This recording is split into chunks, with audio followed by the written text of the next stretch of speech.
On commence ce feuilleton avec cette volée de bois vert contre Michel Rocard, l'ancien Premier ministre qui avait déclaré hier que Dominique Strauss-Kahn était atteint, je cite, d'une maladie mentale, incapable de maîtriser ses pulsions. Eh bien, pour Jack Lang, c'est plutôt lui qui aurait, je cite, quelques difficultés à maîtriser les siennes.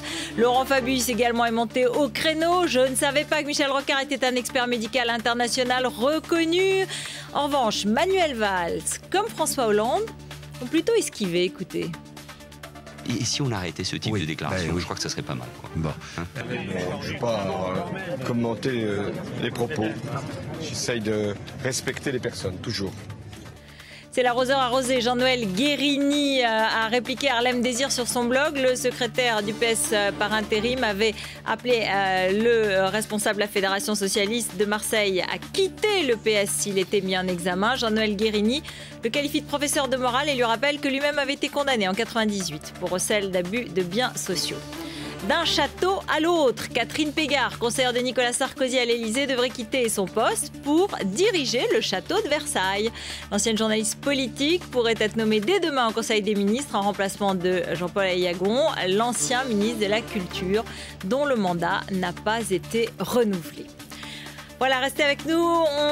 C'est bien sûr l'œil de Benjamin sur les coulisses 2012. Et aujourd'hui, il va vous parler du véritable candidat normal. On va l'écouter.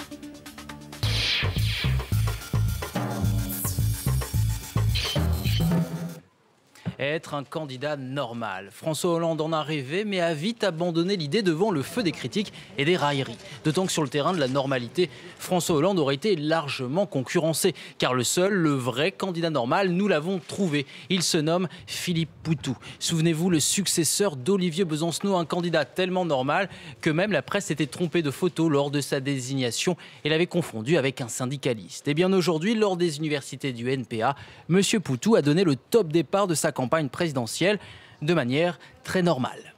Il y a la vie de famille, il y a la vie privée. Il n'est pas question non plus de tout chambouler, de tout abandonner pour faire le candidat pendant 10 mois. Quoi. Donc, comme les politiques. Comme les politiques. T'as vu ce que ça donne? Et à la différence du PS, au NPA, ça ne semble gêner personne qu'il soit normal. Et je crois que, comme on dit, c'est quelqu'un comme tout le monde. Car oui, être comme tout le monde renforce la proximité. D'ailleurs, Philippe Poutou semble déjà avoir trouvé son slogan de campagne. Et ce que moi je vis, c'est ce que vivent des millions de gens. Lors de ses universités d'été à Port-le-Cat, le candidat a ensuite présenté son programme à ses militants. Annulation de la dette publique, licenciement interdit, augmentation générale des salaires. Autant de propositions considérées comme normales par le NPA. Faut-il encore qu'elles soient jugées crédibles par les Français en 2012 ?